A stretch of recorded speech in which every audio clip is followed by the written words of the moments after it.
Nothing beats a swim on a hot day. But have you ever wondered why the pool feels cold even though the sun's been blazing hot all afternoon? That's actually physics in action. Welcome to our report in General Physics 1, Temperature and Heat. Today, we'll explore the science of heat, temperature, and energy all play out right here at the swimming pool. So let's start with thermodynamics, which literally means moving heat. It's the study of how heat, temperature, and energy interact and transform into other forms. In thermodynamics, we deal with three main ideas. Think of the pool as our system. It's what we're studying. The surroundings are the air, the tiles, and the sun. Together, they make up our own universe in this mini thermodynamic world. Now, the zeroth law of thermodynamics explains thermal equilibrium when two objects reach the same temperature. So, when the water feels just right, it means your body and the water have reached thermal equilibrium. No more heat transfer between you and the pool. So, this law helps us define and measure temperature consistently.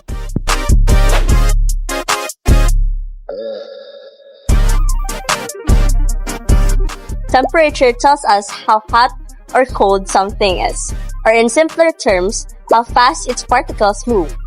The faster they move, the hotter the object is. When the sun heats the water, the molecules move faster.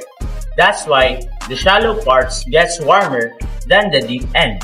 And we can measure temperature in different scales. First, we have Celsius, 0 degrees for freezing and 100 degrees for boiling point of water. Fahrenheit, 32 degrees for freezing and 212 for boiling.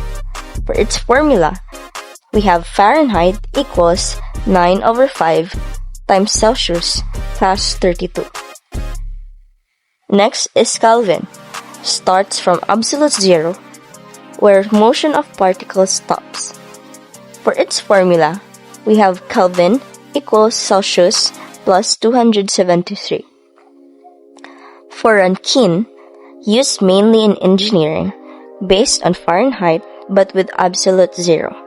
For its formula, we have Rankine equals Fahrenheit plus 460. Next, we have Réaumur, freezing at 0 degrees and boiling at 80 degrees. First, we have Fahrenheit from Celsius. For its formula, Fahrenheit equals 9/5 times Celsius plus 32. We have example to convert 25 degrees Celsius to degrees Fahrenheit. Step 1. Multiply the Celsius temperature by 9. 25 times 9 equals 225. This converts the Celsius scale to part of the Fahrenheit scales. Step 2. Divide the result by 5. 225 divided by 5 equals 45. We divide by 5 because the Fahrenheit scale has a different interval ratio. Step 3. Add 32 to the result. 45 plus 32 equals 77. The 32 accounts for the offset between the two scales. For its final answer, we have 25 degrees Celsius equals 77 degrees Fahrenheit. Second, Kelvin from Celsius. For its formula, Kelvin equals Celsius plus 273.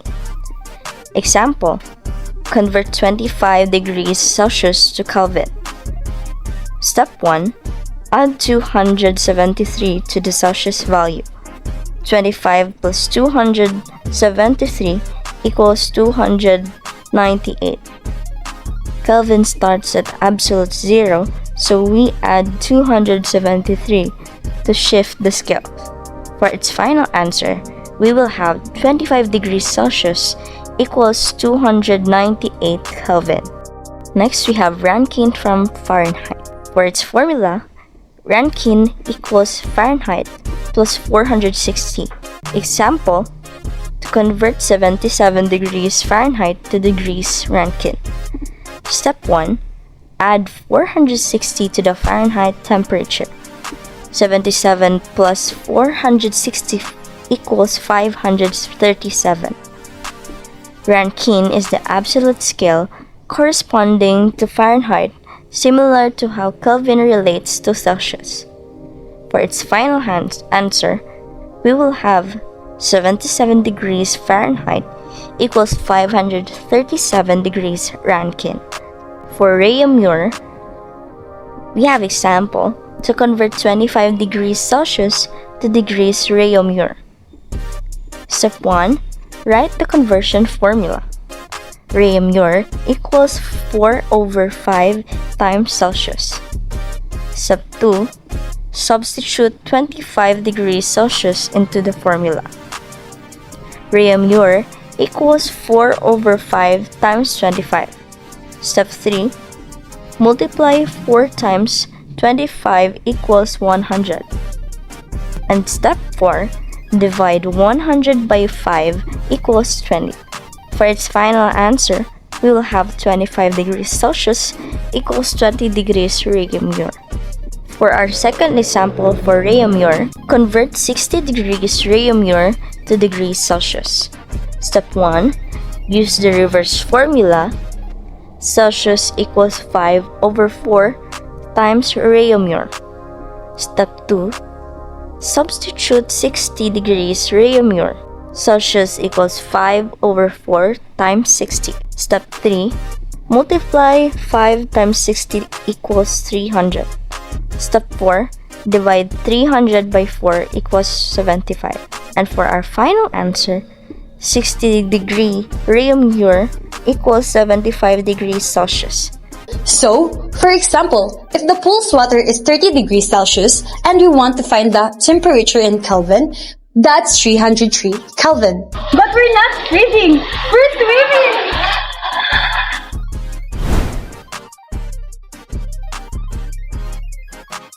See those tiny gaps between the tiles and the metal rails? They're not here by accident. That's because of thermal expansion. Material expands when the heat and contract when cooled. When it's hot, the metal handrails expand slightly, and when it's cold, they contract. If there were no gaps, they could crack or warp. There are two types. First, we have linear expansion, changing length of solids due to temperature change. For its formula, we have delta L equals alpha L naught delta T. Delta L is the change in length in meter.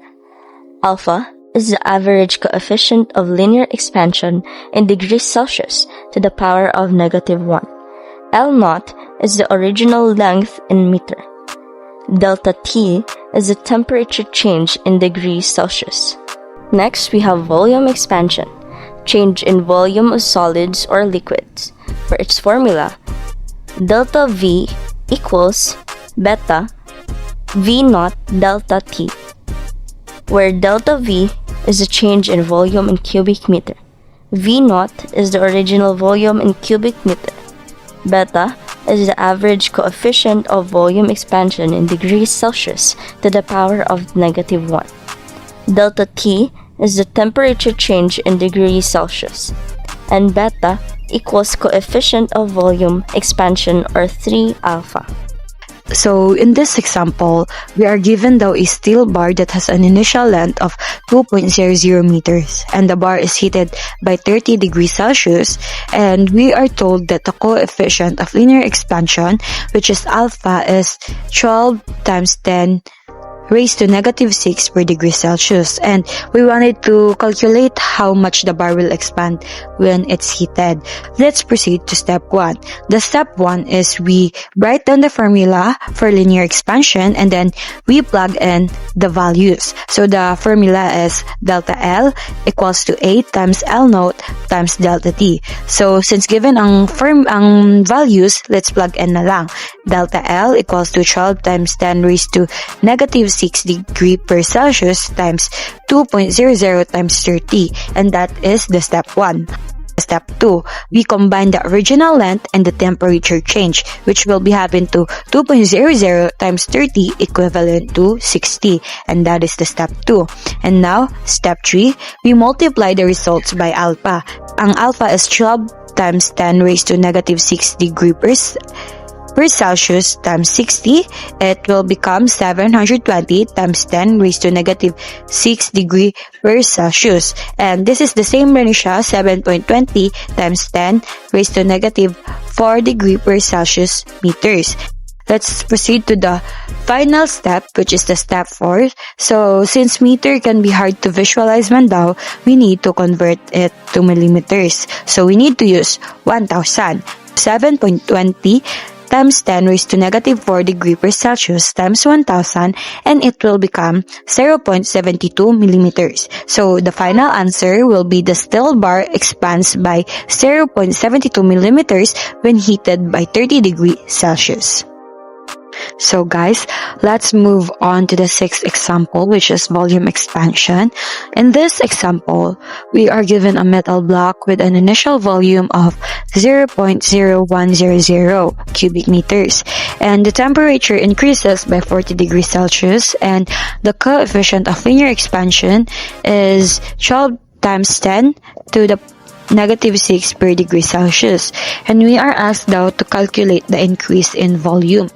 So the step 1 is we first need to calculate the beta. Since the volume expansion coefficient is roughly 3 times the linear one, so we need to multiply the alpha by 3. So that will become 3 times 12 times 10 raised to negative 6. And that is equal to 36 times 10 raised to negative 6. The next step is to substitute the values into the formula. So we will have delta V equals 36 times 10 raised to negative 6 times 0.0100 times 40. Step 3 is to multiply 0.0100 by 40, and that is 0.400. Step 4 is to multiply 36 times 10 raised to negative 6 by 0.400, and that is 14.4 times 10 raised to negative 6, and then we move the decimal to the left. So that will become 1.44 times 10 raised to negative 5 cubic meters. And for easier interpretation in lab context, we need to convert this to cubic centimeters. So that will be 1.44 times 10 raised to negative 5 multiplied by 1 million. And that is 14.4 cubic centimeters. If a metal block has an alpha of 12 times 10 raised to negative 6 per degree Celsius and is heated to 40 degrees Celsius, its volume will expand by 14.4 cubic centimeters. When I jump into the pool, my warm body meets cold water. Guess what happens? Heat flows from you, the hotter object, to the water, the cooler one, until both reach the same temperature. Equilibrium again! That's because heat is the transfer of energy due to temperature difference, while internal energy is the total microscopic energy inside an object. Different materials heat up at different rates. The heat capacity is the amount of energy needed to raise the temperature of an object by 1 degree Celsius. Here is the formula. Q equals C times delta T. Well, specific heat, which is C, is the heat capacity per unit. So the formula is Q equals to M times C times delta T. So where Q is the heat energy gained or lost in joule, while M is the mass in kilogram, and C is the specific heat capacity in joule per kilogram or degrees Celsius, while delta T is the temperature change in degrees Celsius. Here is an example of heat using heat capacity. An object with heat capacity of C equals 250 joules per degree Celsius is heated by 10 degrees Celsius. So the only thing we need to do is to multiply 250 by 10. So multiplying this will be 2,500 joules, and that will be our final answer. Next is an example of specific heat. So we have heat, is 0.5 kilograms of water from 20 degrees Celsius to 35 degrees Celsius. Delta T equals 15 degrees Celsius. C is equal to 4,186 joules per kilograms degrees Celsius. Now using the formula Q equals M times C times delta T, we can now follow these steps. Step 1 is to substitute the values into the formula, so we have Q equals 0.5 times 4,186 times 15. Step 2 is to multiply M and C, so we have 0.5 times 4,186, and that is equal to 2,093. Step 3 is to multiply 2093 by delta T, which is 15. So 2093 times 15 is equal to 31,395 joules. So that's the heat absorbed by the water. Lastly is to move the decimals to the left and we will get our final answer, which is 3.14 times 4 raised to 4 joules. Now if we leave both of these under the sun, the metal heats up faster than the water. Why? Because water has a specific heat capacity, it takes more energy to change its temperature. Water has a specific heat, which is why it takes longer to heat up or cool down compared to metals. That's why the pool water warms up slowly during the day and cools slowly at night. Now, imagine mixing hot water from the shower with cold water from the hose. The hot water loses heat and the cold one gains it, but the total energy stays the same. That's the law of conservation of energy. When hot and cold substance mix, the heat lost by the warmer substance equals the heat gained by the cooler one, which is Q lost is equal to Q gained. Keep in mind that energy can't be created nor destroyed. It just moves around from one place to another. This principle is used in designing thermometers, heat exchangers, and even in cooking.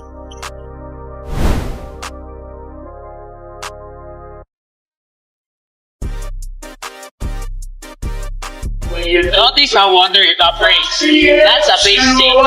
Liquid to gas. During this process, the temperature doesn't increase even though heat is added.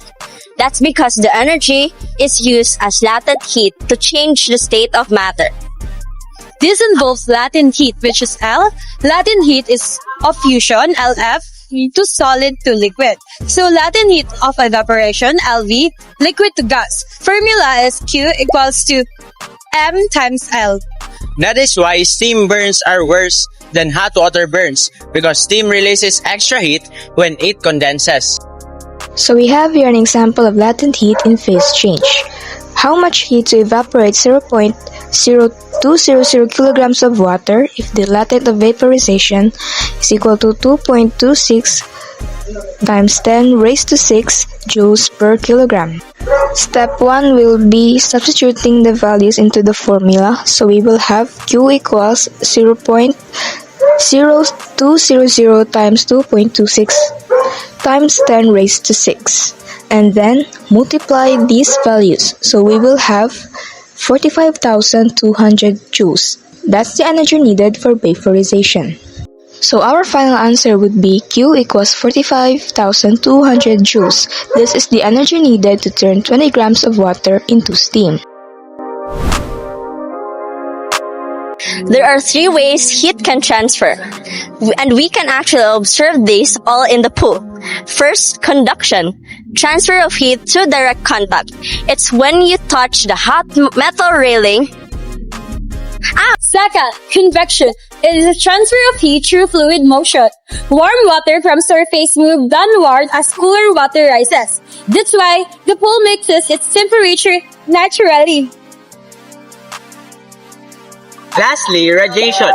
Transfer of heat through electromagnetic waves, even in space. Example, the sunlight hitting the pool. That's energy traveling through electromagnetic waves. No contact needed.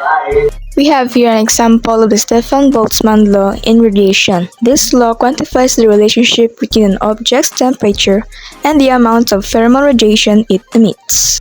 The formula is P equals sigma times E times A times T raised to 4, where P is the total power radiated, sigma is the Stefan-Boltzmann constant, which is equal to 5.67 times 10 raised to negative 8 watts per square meter times Kelvin raised to 4. E is the emissivity, how good the surface is at emitting radiation, A is the surface area, and T is the temperature in Kelvin. The constant is 5.67 times 10 raised to negative 8 watts per square meter times Kelvin raised to 4. For this example, let's use these given values. So step 1, we need to find first T raised to 4. So we have 300 squared, it is equal to 90,000. And then 90,000 squared is equal to 8.10 times 10 raised to 9. Now multiply the constant by T raised to 4. So 5.67 times 10 raised to negative 8 times 8.10 times 10 raised to 9. This is equal to 45.9 times 10 raised to 1, or 459 watts per square meter. The next step is to include emissivity. So we need to multiply 459 and 0.90, and that is equal to 413 watts per square meter. Emissivity reduces radiation for non-perfect surfaces.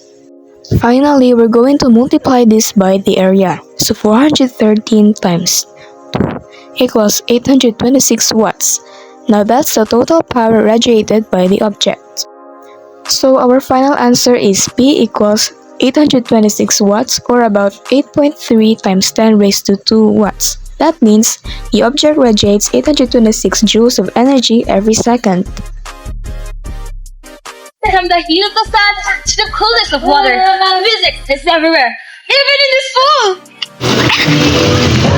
So far, we've learned that the zeroth law defines equilibrium, temperature measures particular motion, thermal expansion explains material changes, heat transfer happens through conduction, convection, and radiation. And through the law of conservation of energy, we know energy is never lost, only transferred. The next time you take a dip, remember, you're not only swimming on water, but you're also swimming in physics. I just gotta get